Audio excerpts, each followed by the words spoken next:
Today we're going to extend our definition of the equation of a line into one in 3D space. So the first one that we're going to look at is our vector equation.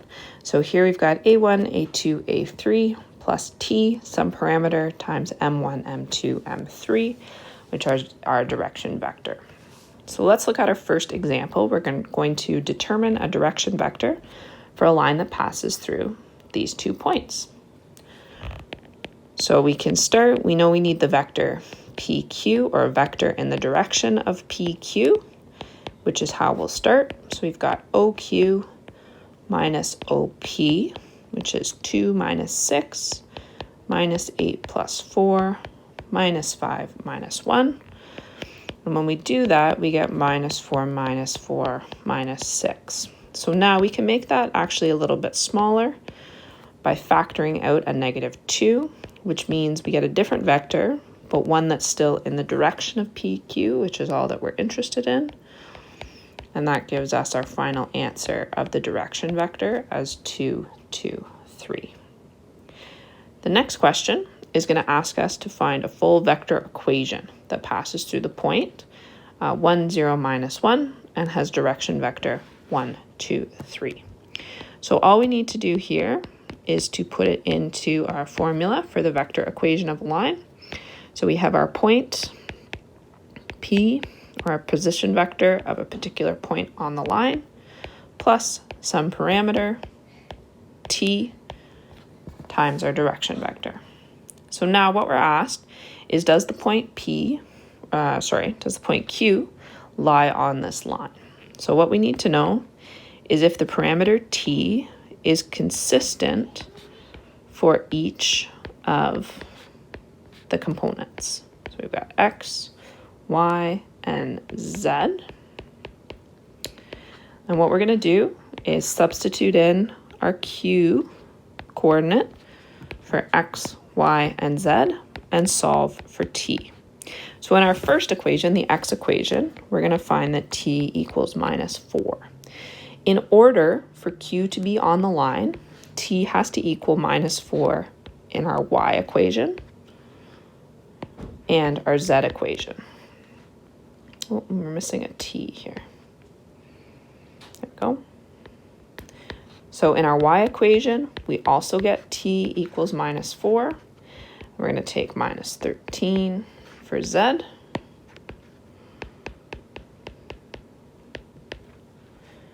And look at that. We also get T equals minus 4.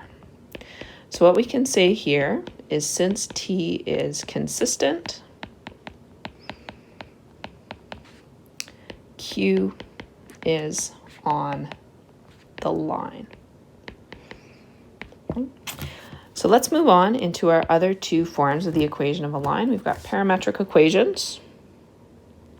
Just have the extra Z equation added on. And then we've got symmetric equations, same thing.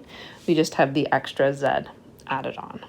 Okay, so let's find vector, parametric, and symmetric equations of the line that passes through the points A, 2 minus 2, 8. Sorry, that didn't show up. And B, 5 minus 2 minus 14. So the first one we're going to do is our vector equation.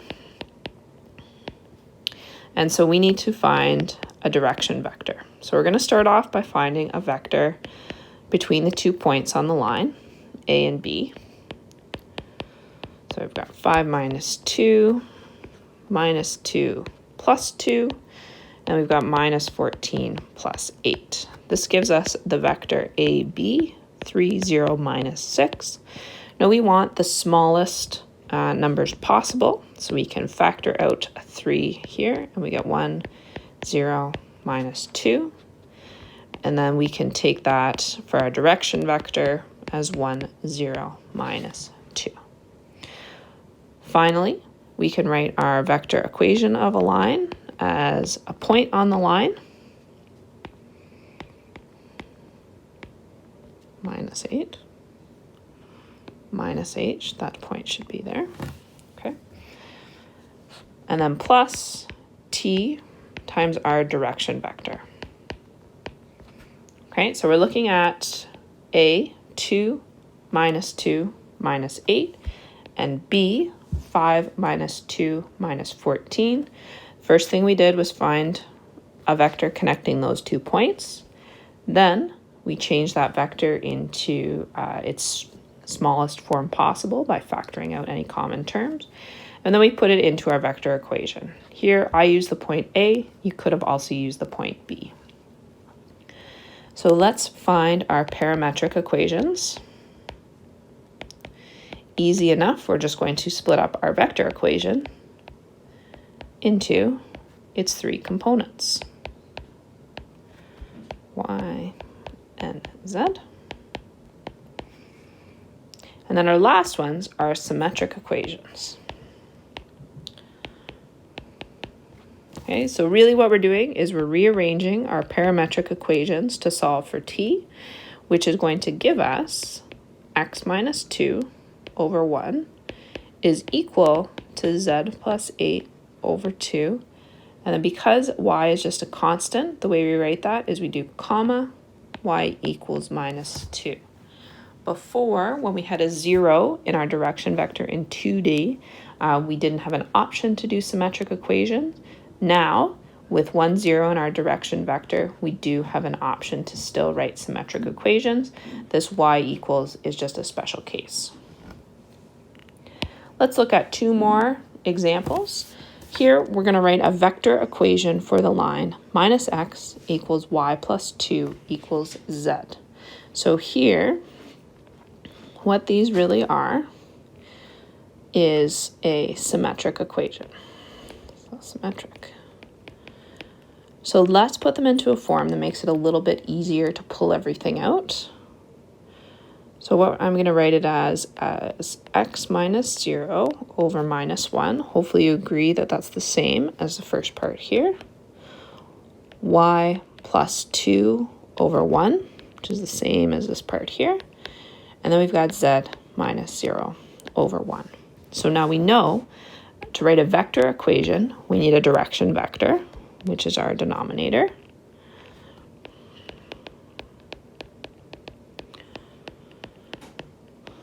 And we need a point on the line, which is here, here, and here.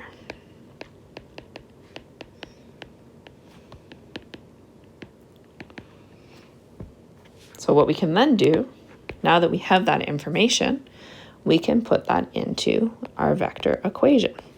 So our point on the line is going to be 0, minus 2, 0, plus t times minus 1, 1, and then 1.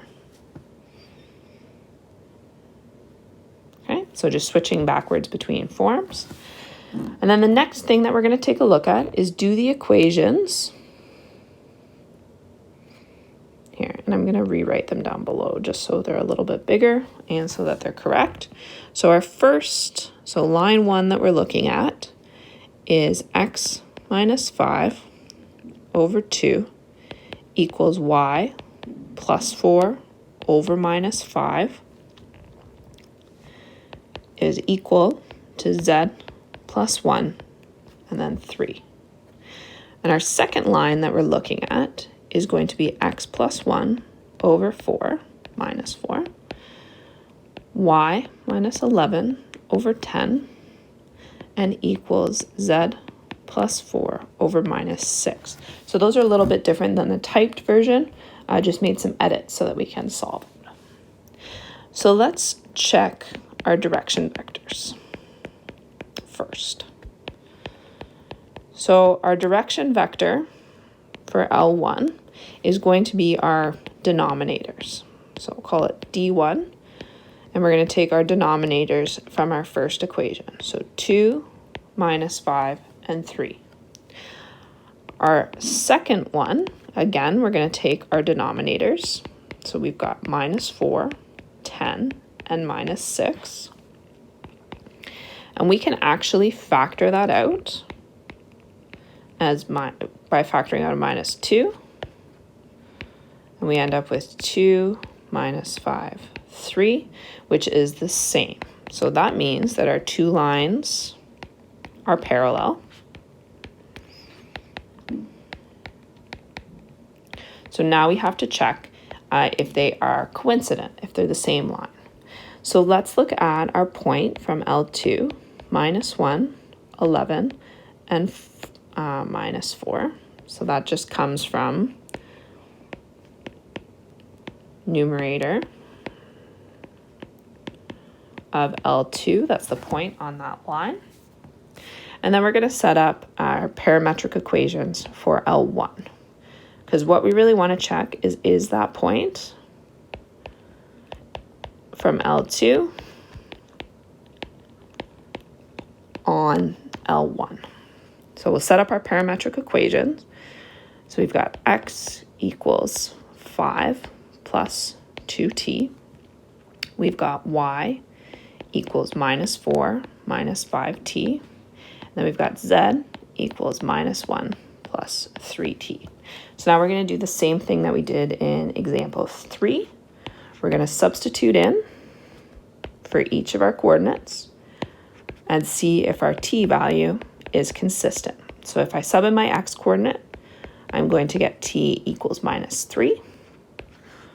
I'm going to sub in my y coordinate.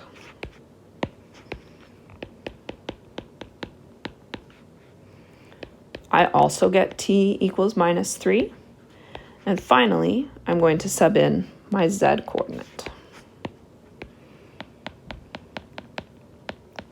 which is going to give me t equals -1. So then the conclusion that we can make is since t is not consistent, L1 and L2 are parallel but not coincident or not the same line. Coincident. Okay, good luck with the questions.